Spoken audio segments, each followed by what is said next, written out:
Buenas noches. Muchas veces escuchamos que cuando hablamos de la fe, cuando hablamos de religión, hay gente que dice, yo creo en Dios, pero no creo en la iglesia. El asunto es qué entendemos por la iglesia, quién es la iglesia o qué es la iglesia para nosotros.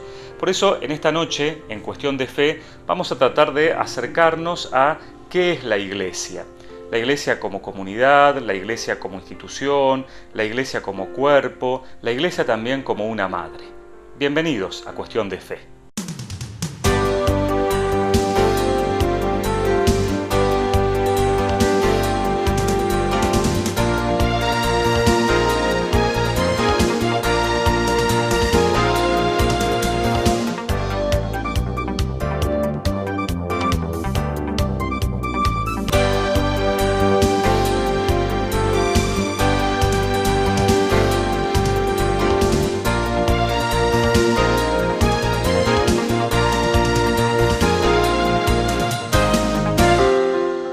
Estamos en esta noche en Cuestión de Fe para hablar sobre la iglesia y sobre todo tratar de acercarnos a esta imagen que podemos llegar a tener de la iglesia y de esta manera tener una idea más clara sobre qué entendemos por la iglesia.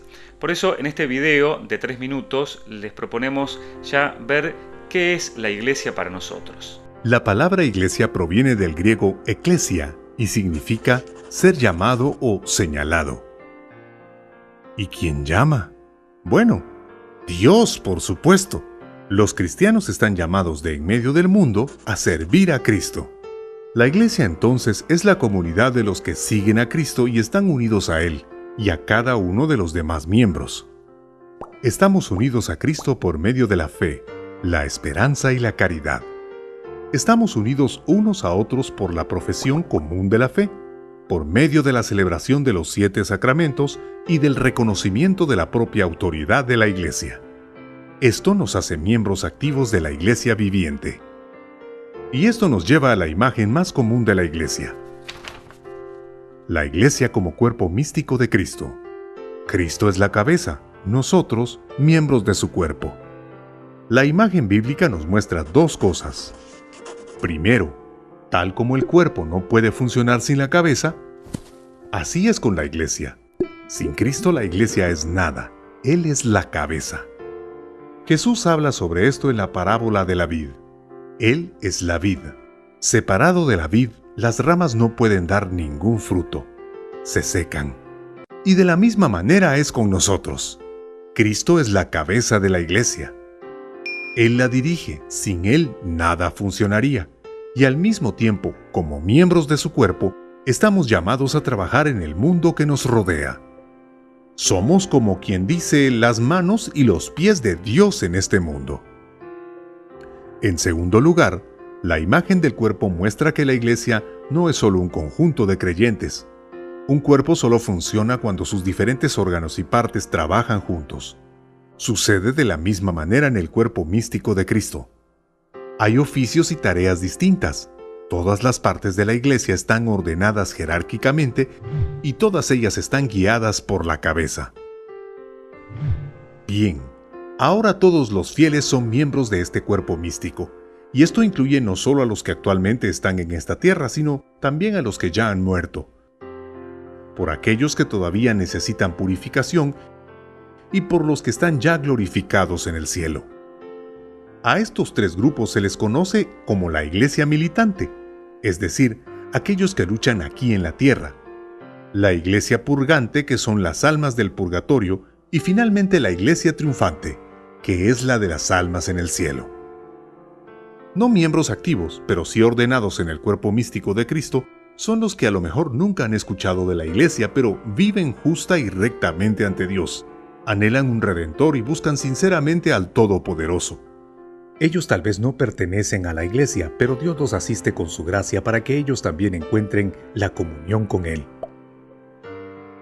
De igual modo, pueden haber personas que pertenecen a la iglesia en virtud de su bautismo, pero debido al estado de su alma, son simplemente miembros inertes en el cuerpo de Cristo. Como veíamos en el video, es muy lindo pensar a la iglesia como un cuerpo donde, como dice San Pablo, todos somos miembros de esta iglesia y tenemos una tarea, un rol, y Cristo es la cabeza, y de esta manera es como la iglesia va pudiendo en el mundo también llevar adelante la tarea de Cristo. Ahora, la iglesia tiene 4 características, ¿no? Cuando rezamos en el credo, decimos creo en la iglesia, que es una, santa, católica y apostólica. Estas son las 4 características de la iglesia. ¿Qué quiere decir esto? Lo vemos en este video. El credo habla de la iglesia como una, santa, católica y apostólica. La iglesia es una porque los creyentes comparten una fe en común, para asegurarse que esta única fe se conserve y que se transmita esta al Papa. Por consiguiente, él es un siervo de la unidad de la fe. La Iglesia es santa. Pero lamentablemente, no porque todos sus miembros son verdaderamente santos. La gente en la Iglesia es solo la gente, y por lo tanto ellos son pecadores, desde el más pequeño y humilde hasta el mismo Santo Padre. ¿Por qué seguimos diciendo entonces que la Iglesia es santa? Por un lado, la Iglesia es santa porque Jesús es la cabeza y el fundador. Todos los que están unidos a Él por medio de la gracia viven santificados como miembros de su cuerpo. En segundo lugar, la Iglesia es santa debido a su propósito. La razón por la que la Iglesia existe es para traer personas a la comunión con Dios, a la gloria del cielo, donde todos los que pertenecen a Cristo son santos y perfectos. Tercero, la Iglesia es santa porque allí encontramos todas las herramientas para santificar nuestras vidas, para volvernos santos. Las herramientas para alcanzar la santidad son, sobre todas las cosas, los 7 sacramentos. Estamos unidos a Cristo y por lo mismo santificados. De estas 3 formas, la Iglesia es santa, a pesar de que en ella encontramos bastantes personas débiles y pecadoras. La Iglesia es católica porque se encuentra en todo el mundo. La palabra católica proviene del término griego católicos. Significa que abarca todo. La Iglesia entonces es la católica, porque se extiende a todos los rincones del mundo y las personas de cada continente. La cuarta característica de la Iglesia es apostólica. La palabra apóstol se esconde en esa palabra. Después de su resurrección, Jesús comisionó a los apóstoles para llevar la fe a los confines de la tierra. Él confió su mensaje a ellos y a sus sucesores, los obispos. Cada obispo en la Iglesia puede rastrear su ordenación en uno de los apóstoles. De esta manera, los apóstoles y su predicación siguen siendo los fundamentos de la Iglesia hasta el día de hoy, y este es el por qué la Iglesia se llama apostólica. Sin embargo, esta característica de la Iglesia también debería recordarnos que estamos nosotros mismos llamados a ser apóstoles en nuestro propio tiempo. Entonces, estas son las 4 características claves de la Iglesia. Una, santa, católica y apostólica. Estas 4 características, tal vez algo que nos puede servir en lo práctico es pensar esta idea de la Iglesia santa, ¿no? Porque a veces lo que cuestionamos es a lo largo de la historia las actitudes, las opiniones de los integrantes de la Iglesia, y en realidad pensar esta cuestión, ¿no? De que la Iglesia es santa porque es querida por Dios, pero está constituida por pecadores, ¿no? Y por lo tanto sujeta también a poder equivocarse sus miembros al integrar la Iglesia o al profesar nuestra fe, ¿no? Por eso esto nos lleva siempre a pensar que hay que poder distinguir, ¿no? La santidad de la Iglesia como querida por Dios, como impulsada por el Espíritu Santo, pero que nos invita a todos que somos pecadores a poder también formar parte de ella, más allá de nuestras debilidades y más allá de nuestros defectos. Ahora, lo que proponemos preguntarnos y tratar de responder en este video es ¿por qué existe la Iglesia? Existe una bonita historia para contestar esta pregunta. Un niño quería hacer a su papá feliz. Quería comprarle un regalo, pero no tenía nada de dinero. Así que acudió a su papá y le pidió algunas monedas. El regalo estaba en la ciudad, y no podía ir él solo. De nuevo pidió ayuda a su padre. Cuando llegaron a la tienda se dio cuenta que el regalo estaba colocado en la parte alta del estante y su papá tuvo que levantarlo. Y lo mismo pasó en la caja registradora.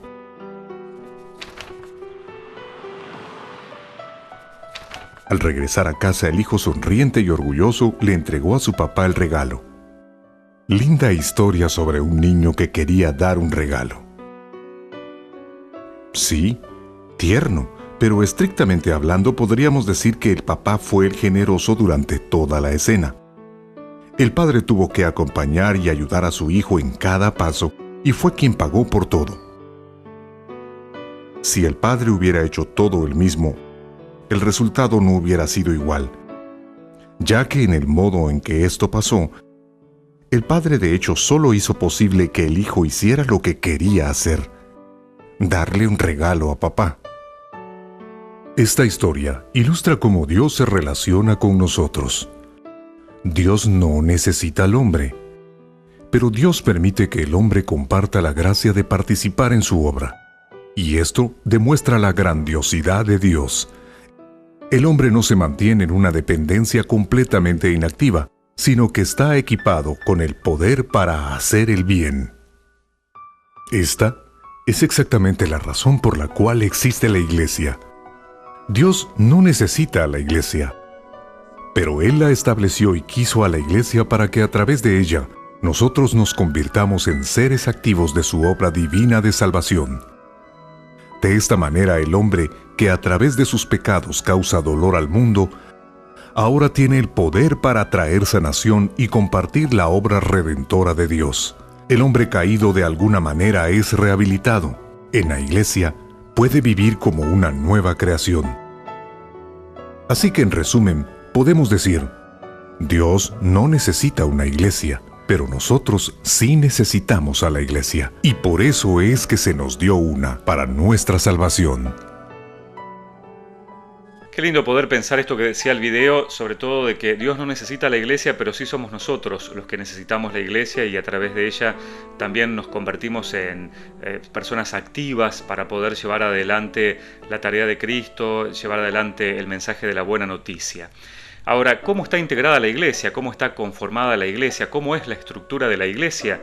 Lo tratamos de responder en este video. Jesús fundó la iglesia y esta tiene una estructura jerárquica, la cual está al servicio del cuerpo místico.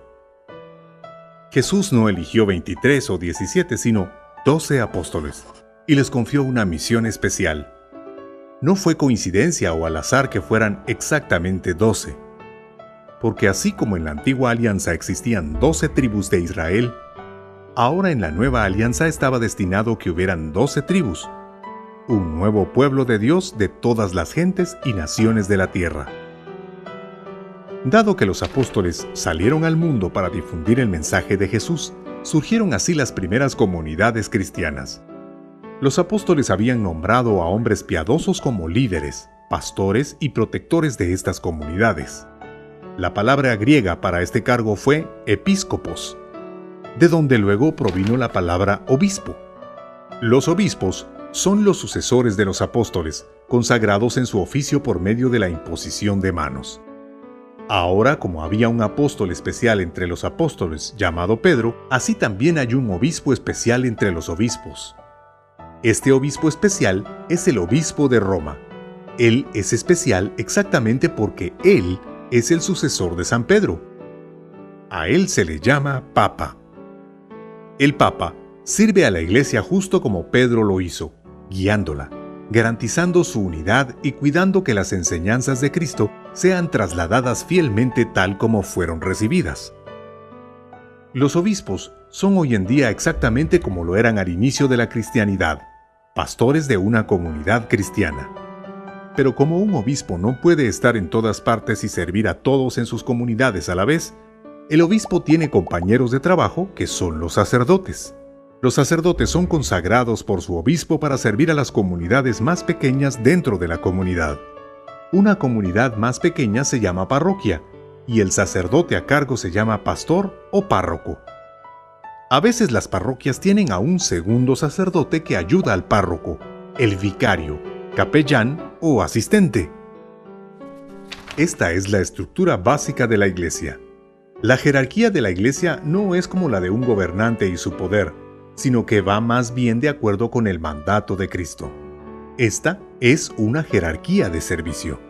Toda la jerarquía, en última instancia, se pone al servicio de todos los fieles en la tarea de garantizar que ninguna de ellas carezca de los medios necesarios para avanzar en el camino hacia Dios. De esta manera, la idea habitual de la jerarquía es puesta de arriba a abajo. Entre los miembros del cuerpo místico, el Papa es el último, el servidor de todos. El verdadero título oficial y más hermoso del Papa es, por lo tanto, Servus Servorum Dei, el siervo de los siervos de Dios. Muy interesante esto que hemos visto de la Iglesia con una jerarquía que en realidad está al servicio del pueblo de Dios. Y este es un concepto muy importante porque en la Iglesia el poder se entiende siempre desde el servicio para los demás. El tener una autoridad, el tener un poder es para poder servir a los otros y que de esta manera entonces pueda funcionar mejor toda la estructura, todo el cuerpo y cada uno también acceder desde el servicio de otros, desde la disponibilidad de otros a estas cuestiones tan importantes. Ahora, en la Iglesia muchas veces vemos que hay distintos carismas, distintas funciones, vemos que hay monjes, que hay monjas, que hay congregaciones religiosas. ¿Qué es todo esto? Lo explicamos en este video. Vivir una vida cristiana significa seguir a Jesús. Todos están llamados a hacer esto, no importando si son maestros, barrenderos o corredores de bolsa. Ahora, algunas personas desean poner sus vidas al servicio de Jesús de una manera más radical. Buscan seguir los 3 consejos evangélicos que se encuentran en las Escrituras: pobreza, castidad y obediencia. Ellos dejan por un lado todo y entregan sus pertenencias, relaciones y hasta ellos mismos por el reino de los cielos. Este estado de vida en la Iglesia es llamado vida consagrada. Los conceptos básicos de la vida consagrada se encuentran, como hemos dicho antes, en el mensaje del Evangelio, que luego se transformó en todo un movimiento durante el siglo III. En ese entonces, más y más personas se retiraron al desierto para vivir una vida solitaria y de oración. Los hombres fueron llamados monjes y las mujeres monjas. La palabra monje viene de monos, palabra griega que significa solo. Bueno, esto es lo que los monjes eran. Ellos vivían solos, dedicados a Dios. Con el paso del tiempo, los monjes formaron comunidades.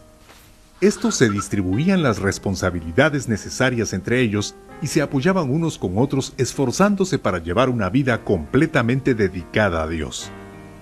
Ya más adelante, especialmente en Occidente, vemos que emergieron diferentes tipos de monasterios y claustros. Algunos se han mantenido fieles a los ideales originales, dedicándose sobre todo a la oración. Estas comunidades son llamadas contemplativas.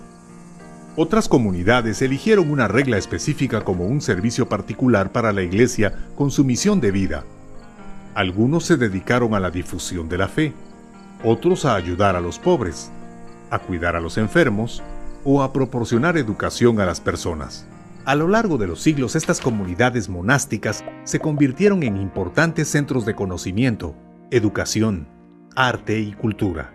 Y por si no fuera poco, también llevaban la batuta en la medicina y los conocimientos agrícolas. Esta es la razón por la cual sin monasterios y sin claustros, la cultura occidental no sería lo que es hoy.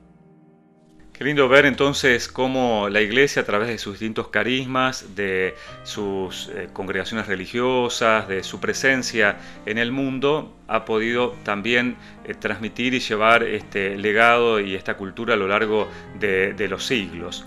Vamos a ir a la pausa comercial y cuando volvamos vamos a seguir hablando sobre la Iglesia, vamos a seguir discerniendo un poco qué es la Iglesia para acercarnos más a esta realidad de nuestra fe. La pausa y continuamos en Cuestión de Fe.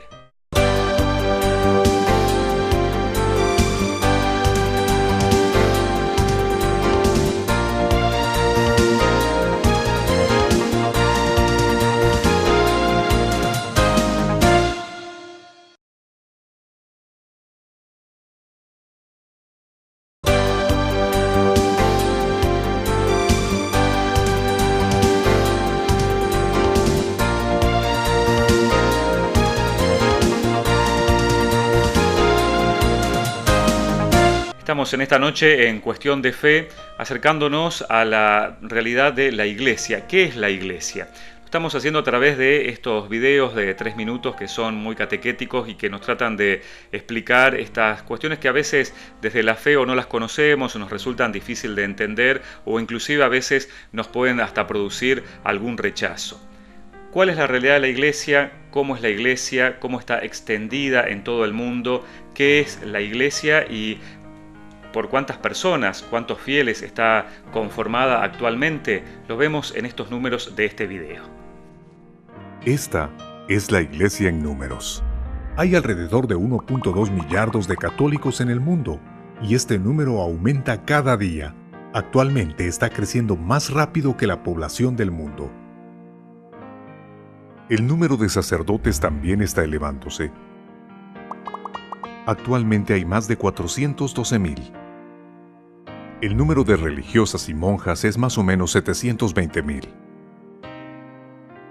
Hay alrededor de 5,100 obispos. La Iglesia mantiene a 129,000 escuelas con más de 45 millones de estudiantes. También opera en 5,400 hospitales, 900 orfanatos, 14,400 hogares para personas con capacidades diferentes, y la Iglesia es, entre más de 100,000 instituciones de caridad, el proveedor de servicio social más grande del mundo. El país con más católicos es Brasil, 140 millones. Por otro lado, el país católico más pequeño es el Vaticano. El Vaticano solamente tiene 900 ciudadanos. El Vaticano naturalmente ocupa un lugar especial. Es el centro de la Iglesia Católica. Aquí es donde vive el Papa. El Papa Benedicto XVI es el sucesor de San Pedro número 264. Él es el sucesor de Juan Pablo II, el Papa con el tercer pontificado más largo. Fungió como Papa por 9,665 días, lo que es más de 26 años. Juan Pablo II fue un papa de muchos récords. Hizo 104 viajes pastorales fuera de Italia, viajando a 129 países. Recorrió 1.5 millones de kilómetros, distancia que corresponde a 3 viajes a la Luna de ida y vuelta.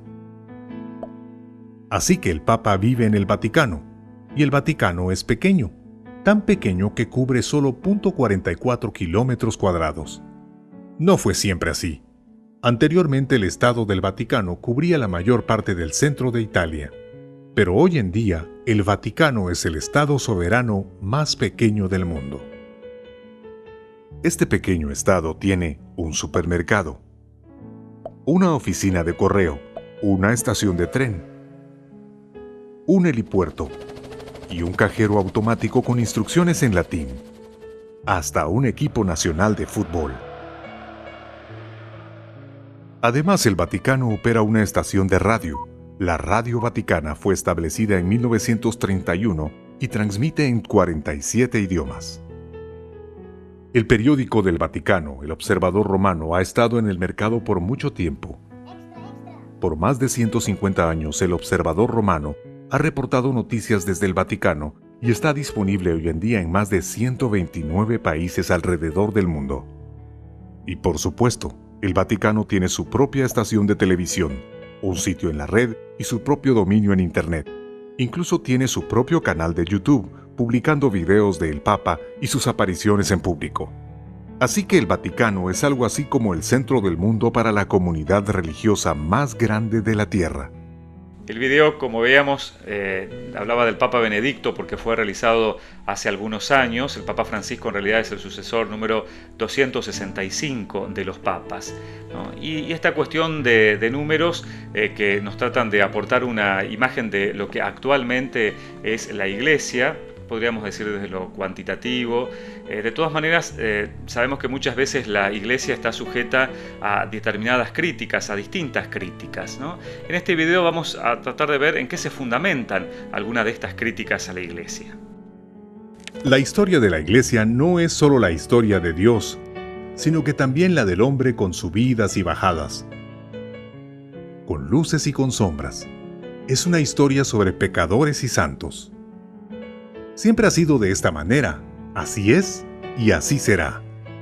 La Iglesia no es santa porque todos los miembros de la tierra son santos, sino, como ya sabemos, por su origen, por su destino final y porque en ella se encuentran todos los significados y herramientas para alcanzar la santidad.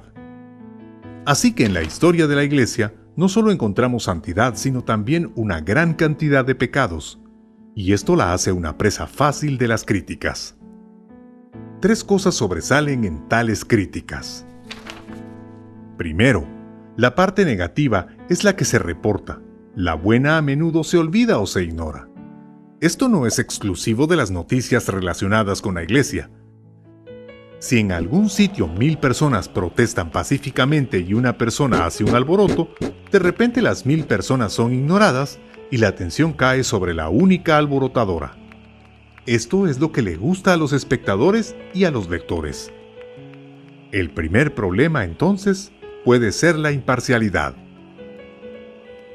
La segunda cosa que encontramos con frecuencia en los reportes acerca de la Iglesia es extraños disparates. Esos disparates salen al aire cuando la gente que reporta sabe muy poco acerca del tema, o cuando quieren simplificar todo de manera excesiva, o cuando buscan pintar todo en blanco y negro, siendo las cuestiones más bien complejas. De nuevo, no es solo en temas relacionados específicamente con la Iglesia, pero cuando miramos los perfiles históricos de la Iglesia, vemos que la tendencia crítica es siempre la misma. Aquí tenemos un ejemplo típico de las descripciones en blanco y negro.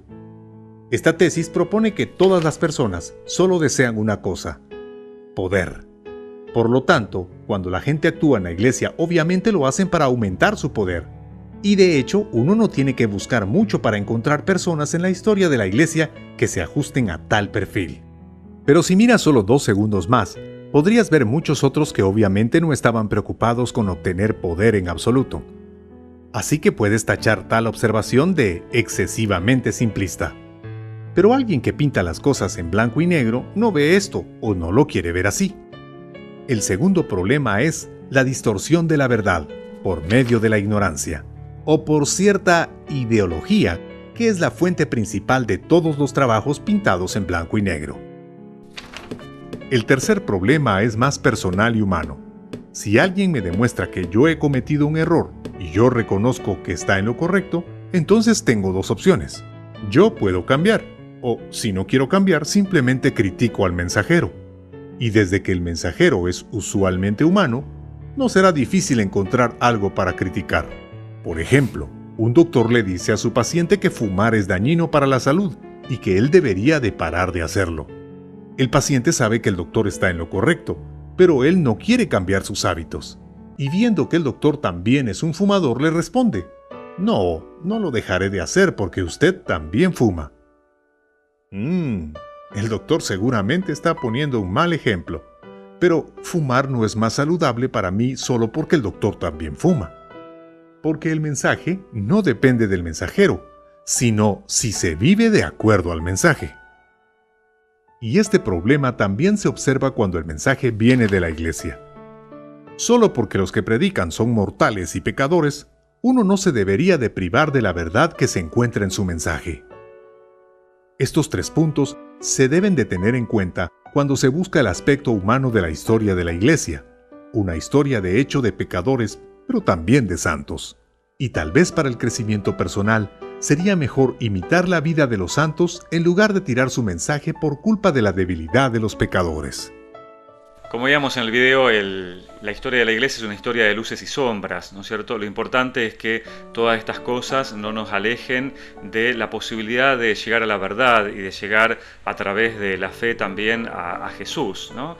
Y la importancia también de cada uno de nosotros, de los integrantes de la Iglesia, como testimonio para que otros también puedan creer. El Papa Pablo VI decía, y también lo ha repetido el Papa Francisco, que en nuestro tiempo de hoy la Iglesia no necesita tantos maestros como testigos, ¿no? Personas que desde su vida, de su experiencia de vida y de su testimonio, invite a otro por atracción a poder creer y a poder acercarse a Jesús. Vamos a ir a la pausa y cuando volvamos vamos a ver un informe con un video acerca de la relación entre la fe y la Iglesia.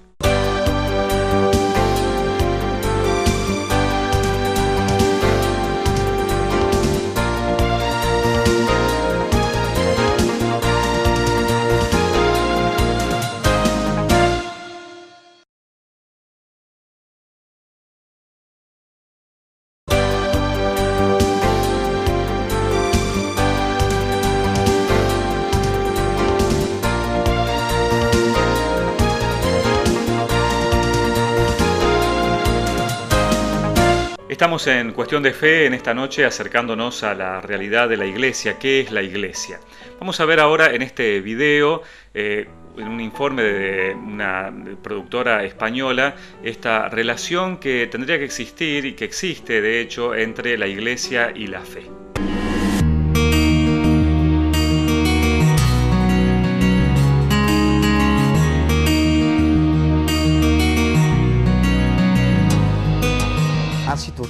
Ante todo, la fe es un acto personal, pero a la misma vez es un acto comunitario.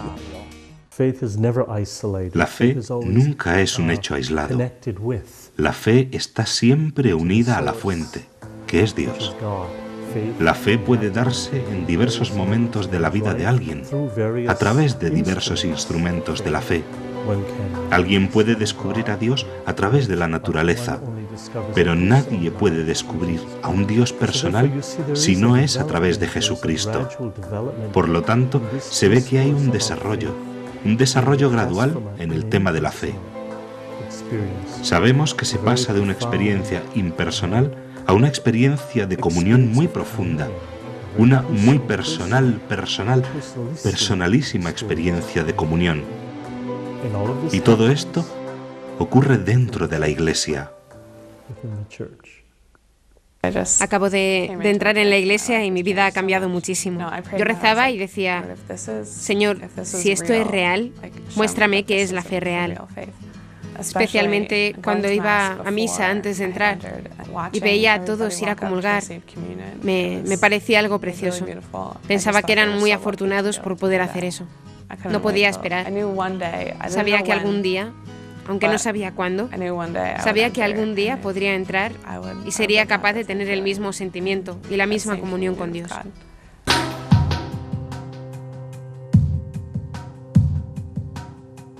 El corazón puede equivocarse, es decir, a pesar de tener buenas intenciones, corremos el riesgo de equivocarnos.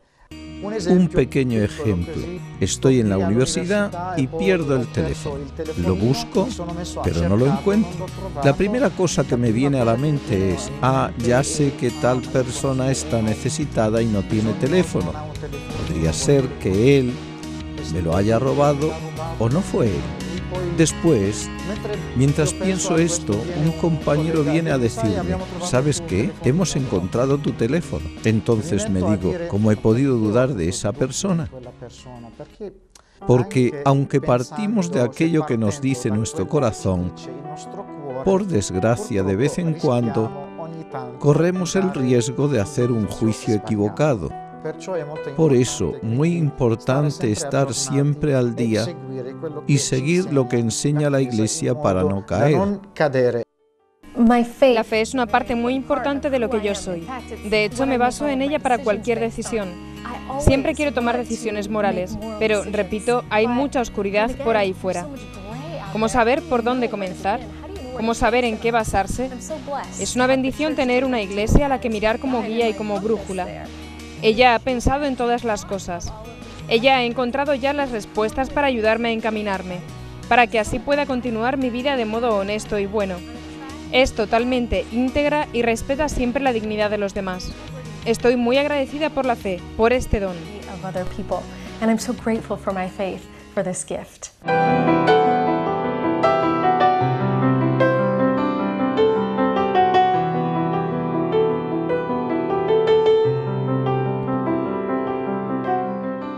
La Iglesia hace la fe contemporánea, por lo tanto, existe un desarrollo orgánico a través del dogma, a través de la enseñanza, a través del magisterio. La Iglesia tiene un mensaje que es vigente para hoy, para mañana y para ayer. O sea, es un mensaje que está vivo y es un mensaje que sirve para cualquier momento. Entonces, seguir ese mensaje es seguir el Evangelio. No propuso nada raro, entonces, ¿se puede ser fiel al Evangelio y vivir en el siglo XXI? Ser fiel al Evangelio significa que tengas que ir con una túnica, calzar sandalias e irte al desierto a comer saltamontes. O sea, no significa eso, significa que te entregues, que lo primero para ti sea Dios y que lo primero siendo Dios sean las personas. Entonces creo que es muy posible ser fiel al Evangelio en el siglo XXI sin hacer cosas raras. La Iglesia trae verdaderamente este increíble mensaje de esperanza a personas de todas las edades. Y veo que la gente del mundo de hoy está anhelando eso. Están buscando una receta de felicidad y simplemente no saben a dónde acudir. Muchas veces la gente se fija en las personas de fe e intentan entender qué es lo que les da la alegría con la que viven. Es verdad que eso viene de un profundo amor de Cristo. Con ese amor viene una paz, un entendimiento de uno mismo, una comprensión sobre de dónde venimos y hacia dónde vamos. Entonces, de forma natural, te lleva a la felicidad que esperamos compartir con otras personas. El mensaje de la Iglesia, especialmente el que Juan Pablo II repetía una y otra vez, no tengáis miedo, tiene mucho significado, especialmente para la gente de nuestra época. Es la idea de ir a lo profundo, sin miedo a echar las redes. ¿Cómo hacer que los hombres de hoy encuentren a Cristo en la Iglesia? Tratando de ser testimonio, intentando ser nosotros Cristo, entre comillas. Cada uno de nosotros es un Cristo, de forma que el hombre, el otro, el no creyente, encuentre a Cristo en nosotros. Cristo, a mí, Beatriz, siglo XXI, me ha salvado de mi mediocridad, me ha salvado de mis miedos, de mis complejos, que luego en un plano psicológico tendré que vencerlos o no, fenomenal, pero están vencidos. Porque Él se entregó por mí, Él pensó en mí, y Él, derramando su sangre, pensó en mí. Y eso vale para hoy y valdrá para personas que vengan dentro de 100 años. Es muy importante considerar por una parte la fe del otro, pero también por otra parte, obviamente, esto no quiere decir hacer componendas con nuestra fe. Cuando nos pregunten, debemos responder. Es muy importante vivir de modo sencillo, porque la transmisión de la fe depende también del modo en que nosotros la transmitimos y la aplicamos.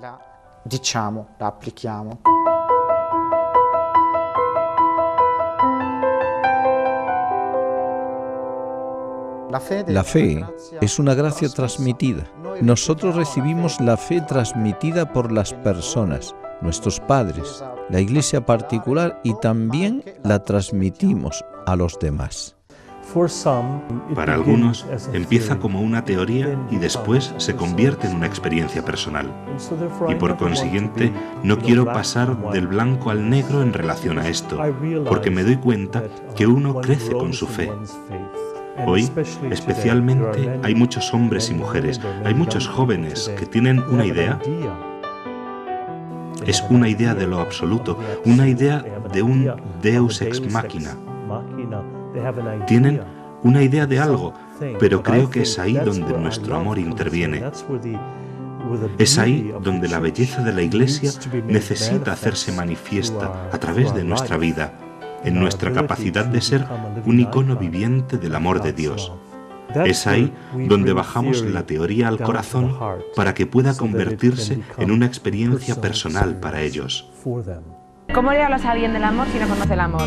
Creo muchísimo en el apostolado de la amistad, por ejemplo, y creo muchísimo que a una persona que no conoce el amor de Dios o que no conoce la Iglesia, pues es a través de otra persona que puedes enamorarle de esta gran familia y de este gran regalo que es la Iglesia. A nivel práctico, creo que lo que más ayudó a aquellos que no eran creyentes de ninguna religión, parece en general que para ellos fue el llegar a ver algo en los que creen en Dios, sin tener en cuenta en qué religión creen, el ver algo que les hacía tener el sentido de paz, de alegría y contento, y el querer ellos tener eso. Todos nosotros deseamos las cosas que percibimos como buenas, y yo creo que si la gente ve que tenemos algo que ellos quieren, pero no saben cómo conseguir, entonces, como científico, tiene que pasar a través del punto en el que se pregunta a sí mismo, ¿dónde están los datos? El dato es que ellos tienen algo.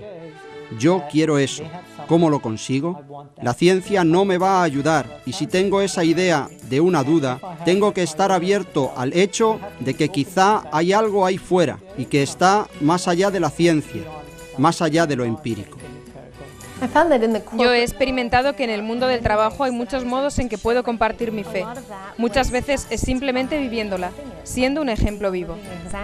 Es que las personas se enamoran, entonces me encanta estar con la gente y que gente te transmite y te dé de beber de lo que ellos tienen y tú puedas darles de beber lo que tú tienes, pues con la palabra, con los actos, con cosas puntuales. Vente a esto, vámonos a esto, o sea, comparto mi fe mucho.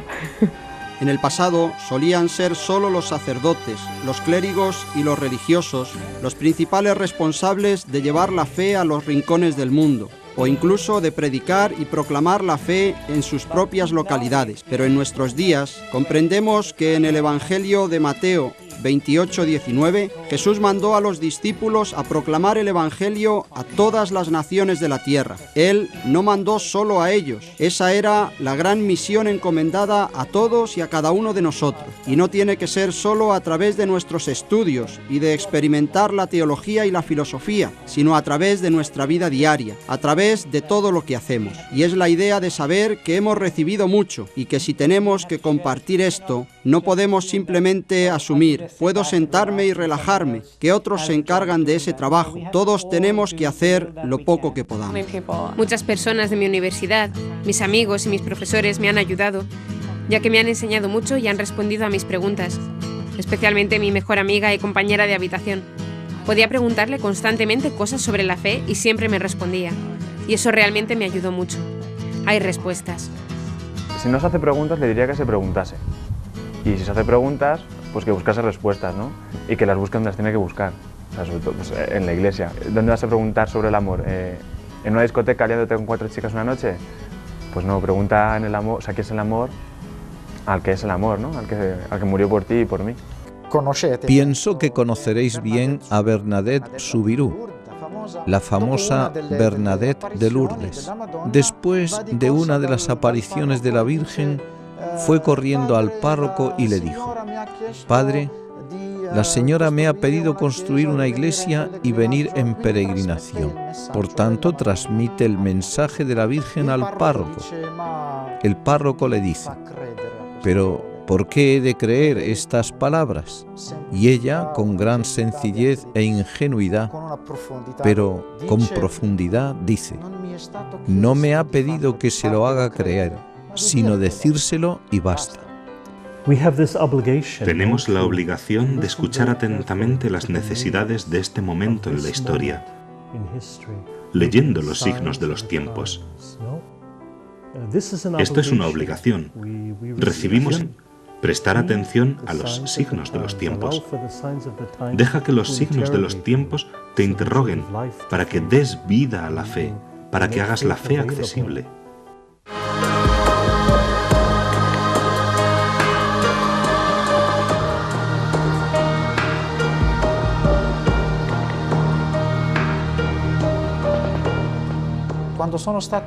Cuando fui ordenado sacerdote en el 2001, sentí por una parte que la necesidad de educar la fe era muy grande, pero por otra, que también era grande la ignorancia de las enseñanzas de la Iglesia, además de las enseñanzas del Vaticano II, que por desgracia no conocen.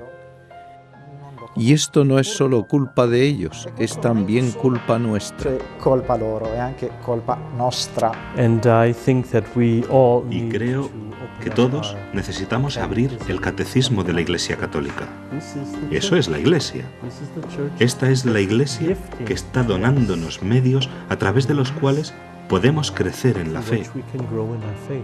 Y esto también es un don para el corazón. Para mí no es que sea importante lo que creo, es que es fundamental, es que no concibo vivir sin lo que creo, entonces es un pilar, es el pilar de mi vida, es que sustenta todo lo demás.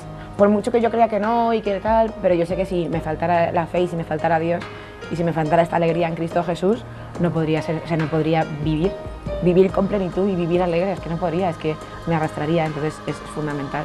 Jesús me ha tocado, ¿sabes? Que el Señor está siempre ahí para que tú puedas apoyarte en Él, para que puedas descansar en Él y para que tengas vida en Él. O sea, que el Señor siempre viene a ser sustento y a protegerte y amarte con locura.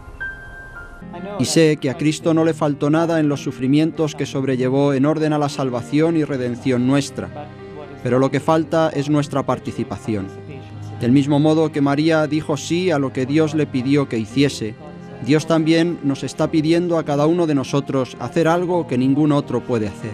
Es que es precioso porque es como un vasito chiquitín de agua, la Virgen, porque en realidad es muy pequeño y muy humilde, pero que siempre está lleno, siempre, por mucho que dé de beber a todo el mundo, siempre está lleno y siempre tiene más para los demás y siempre tiene más amor. Pero ella se considera un vaso pequeño. Entonces, pues aparte de ser esa piedra angular, después de Cristo evidentemente, y de ser fuente de amor y fuente de alegría, encima es madre, y encima, pues como el amor de Dios está vigente hoy, el amor de la Virgen está vigente hoy. Y la Virgen es madre de todos los desgraciados, de todos los oprimidos, de todos los que sufren, y es mi madre. Entonces, ¿qué voy a decir de ella? Si es que se lo puedo decir de una madre, se pueden decir cosas bonitas. Siempre ha estado en un segundo plano, o sea, siempre detrás de Jesús, siempre sirviéndole, pero en lo escondido. O sea, y me encantaría aprender un montón, y de hecho tengo que aprender un montón de ella, ¿no? Pues de que no hace falta que se te vea, de que no hace falta que se sepa que estás ahí, sino lo que tienes que hacer es estar y amar, sobre todo amar. Amar y confiar. O sea, es que el sí, el fiat de la Virgen, quiero que sea mi vida. O sea, mi vida quiero que sea un sí. Yo creo que esta es la raison d'être, la razón de ser de la Iglesia. Ser un icono vivo de la fe, de quién es Cristo hoy. Hemos visto aquí este interesante video con algunos testimonios sobre esta relación entre la fe y la iglesia, ¿no? Que no podemos descontextualizar, ¿no? Porque efectivamente Jesús también dejó todos los medios de la salvación y para acercarnos a Él a través de la iglesia. Vamos ahora a una pausa comercial y cuando volvamos vamos a acercarnos a través de las catequesis del Papa Francisco a algunas imágenes de la iglesia.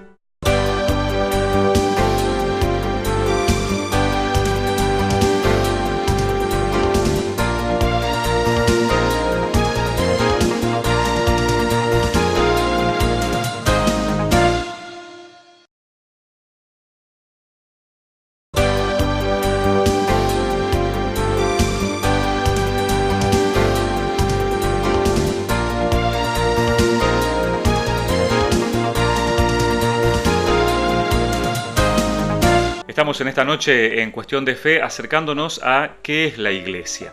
El Papa Francisco el año pasado en las catequesis de su audiencia general de los miércoles fue abordando la realidad de la Iglesia tomando algunas imágenes que están mencionadas en el Concilio Vaticano II. La primera de las imágenes que abordó el Papa es ver a la Iglesia como una familia. Vamos a escuchar lo que decía el Papa.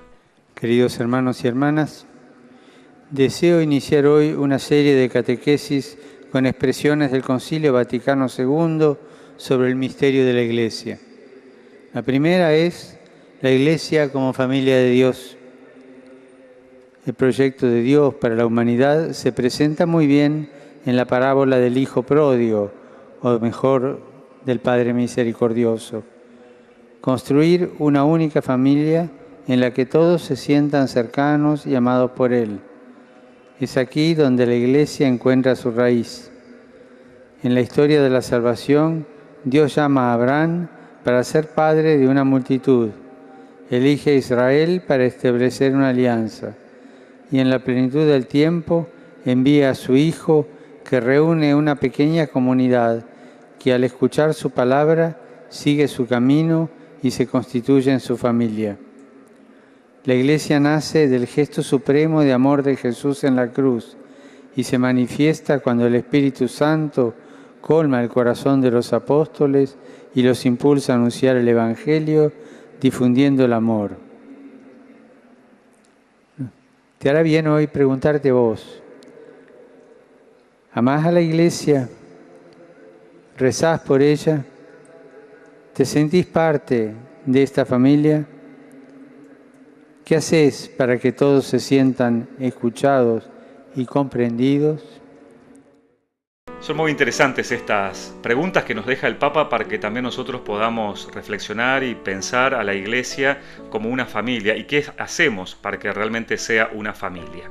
En otra de las catequesis de la audiencia general del Papa, el sumo pontífice, el Papa Francisco, habló de la Iglesia con otra imagen, comparando a la Iglesia como un pueblo de Dios. Vamos a escuchar lo que decía.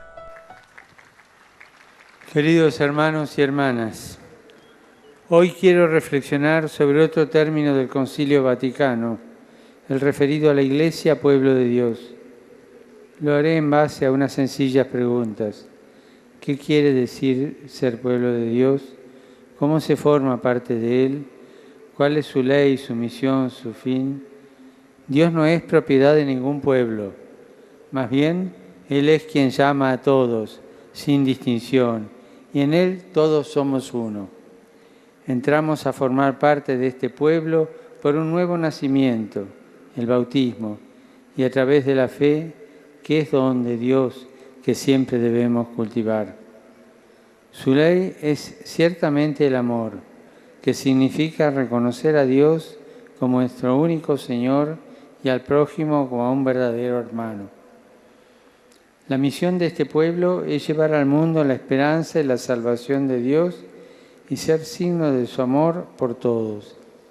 Su fin es el reino de Dios que Él ha comenzado en la tierra, pero que debe dilatarse hasta su consumación cuando se manifieste Cristo, vida nuestra. Qué interesante poder ver también a la Iglesia como esto, como pueblo de Dios, un pueblo a donde Dios nos llama a todos a participar. También el Papa en otra de las catequesis habló de la Iglesia como un templo, ¿no? Es una imagen que también está presente en las cartas de San Pablo y por eso el Papa decía esto. Queridos hermanos y hermanas, deseo hoy hablar sobre otra imagen que nos ayuda a ilustrar el misterio de la Iglesia, la imagen del templo. La palabra templo hace pensar en un edificio, en una construcción. Recuerda el gran templo de Salomón, lugar donde el pueblo de Israel se encontraba con Dios. Imagen que por la fuerza del Espíritu Santo se realiza en la Iglesia como casa de Dios, lugar de su presencia. Si aquel antiguo templo fue edificado por los hombres, Dios, por la encarnación de su Hijo, construye su casa para habitar en medio de nosotros. Así Cristo es el templo vivo del Padre. Él mismo edifica su casa espiritual, no hecha de piedras materiales, sino de piedras vivas, que somos nosotros. ¿Cómo vivimos en nuestro ser Iglesia? ¿Somos piedras vivas o por el contrario, somos, por así decir, piedras cansadas, aburridas, indiferentes?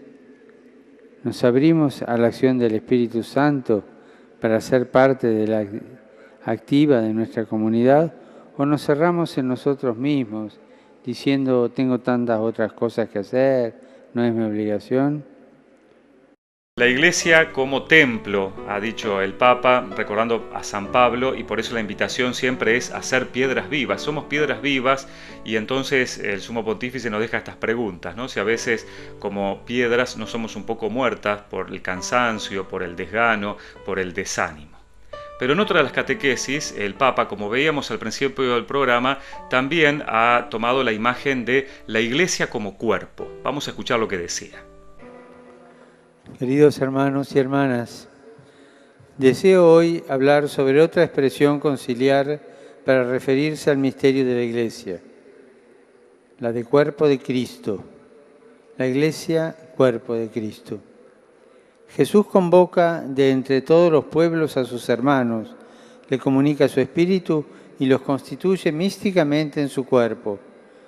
La Iglesia no es una asociación asistencial, cultural o política. Es un cuerpo vivo que camina y actúa en la historia, que tiene a Jesucristo como cabeza que lo guía, lo alimenta y lo ayuda.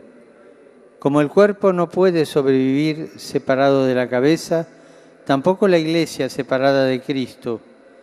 Debe permanecer unida a Él, permitiéndole que actúe en ella, que su palabra la guíe, que su presencia eucarística la nutra y anime, que su amor la fortalezca para ir en ayuda del necesitado. Ser parte del cuerpo de Cristo es estar unidos al Hijo y recibir su vida divina, viviendo cristianamente, estando unidos al Papa y a los obispos que son instrumentos de comunión, aprendiendo a superar egoísmos y divisiones, armonizando la variedad y riquezas de cada uno para amar cada vez más a Dios y al prójimo. La Iglesia como cuerpo es también reconocernos a nosotros como miembros que también tenemos carismas y que tenemos dones y que podemos desarrollarlos dentro de la misma Iglesia. Casi al final de ya estas catequesis sobre la Iglesia, el Papa ha utilizado una imagen muy linda que es la de Iglesia como madre. Vamos a escuchar lo que decía. Queridos hermanos y hermanas, retomamos hoy las catequesis sobre el misterio de la Iglesia en este año de la fe con la imagen de la Madre. El Concilio Vaticano II dice que la Iglesia es nuestra Madre en la fe, en la vida sobrenatural. Ante todo, la Iglesia es Madre porque engendra nuevos cristianos. Por el bautismo los hace nacer a la vida divina y establece con ellos un vínculo vital, interior, como el de una madre con sus hijos. Además, como buena madre, los ayuda a crecer y a ser responsables, los alimenta, los educa, los cuida con ternura a lo largo de su vida. Así la Iglesia nos anuncia la palabra de Dios como luz para el camino, nos nutre con la Eucaristía, nos procura el perdón divino, nos sostiene con los momentos de sufrimiento y dificultad. Finalmente, como todos formamos la Iglesia, su maternidad incluye también la solicitud de los unos por los otros. Todos, pastores y fieles, estamos llamados a colaborar en la transmisión de la fe, en el anuncio del Evangelio, en la atención a los necesitados, para hacer fecunda la Iglesia. Preguntémonos, ¿honro a la Iglesia como madre? ¿Participo en los sacramentos? ¿Escucho la palabra de Dios en comunidad? Y sobre todo, ¿comparto su cuidado maternal por mis hermanos? La Iglesia como madre, una madre entonces que nos engendra, que nos educa, que nos alimenta, que nos acompaña a lo largo del camino. El Papa esta imagen de madre la tiene muy presente, por eso en una nueva oportunidad, en otra audiencia general, ya en el cierre de las catequesis prácticamente sobre las características de la Iglesia, ha comparado nuevamente a la Iglesia como madre nuestra. Vamos a escucharlo. Queridos hermanos y hermanas, retomo de nuevo hoy la imagen de la Iglesia como madre a partir de lo que hace una mamá por sus hijos. En primer lugar, ella con ternura, afecto y amor les enseña a caminar por el sendero de la vida y sabe orientarlos cuando se desvían del camino. De igual forma, la Iglesia enseña la senda de la vida a través de los mandamientos, que son una invitación a no hacer ídolos materiales, a recordar a Dios, a tener respeto por los padres, a ser honestos, a estar cerca del prójimo. En segundo lugar, una mamá, a pesar de que sus hijos se hacen adultos, los acompañan en el camino y aunque estos se equivoquen, los comprende, los protege y los ayuda. Así es la Iglesia, una madre misericordiosa que busca ayudar y nunca cierra las puertas de su casa, sino que ofrece siempre su amor e invita a retomar el camino a quien lo ha perdido. Y por último, una mamá reza y confía a sus hijos a Dios, en particular a los más débiles o necesitados. Lo mismo hace la Iglesia poniendo en las manos del Señor todas las situaciones de sus hijos, los confía a la fuerza de la oración en la que Dios no permanece indiferente. Él sabe siempre sorprendernos y la Madre Iglesia es consciente de ello. La Iglesia como madre, una madre llena de misericordia que nos acoge a todos y que sobre todo debe tener siempre las puertas abiertas a todos sus hijos. El Papa Francisco, en noviembre del año pasado, ha publicado este documento que se llama La alegría del Evangelio y donde habla de la Iglesia, de las características de la Iglesia que él se imagina en su pontificado para los próximos años y donde sobre todo habla de una característica que es fundamental de la Iglesia, una Iglesia que tiene que ser misionera, una Iglesia que existe para evangelizar, que Jesucristo la ha fundado para poder llevar el mensaje de la salvación a todos los hombres. Una iglesia que esté siempre en salida, que vaya a las periferias, que no se quede encerrada, sino que sobre todo pueda llevar su mensaje, un mensaje que es siempre un mensaje de alegría, un mensaje de salvación y de esperanza a todos los hombres.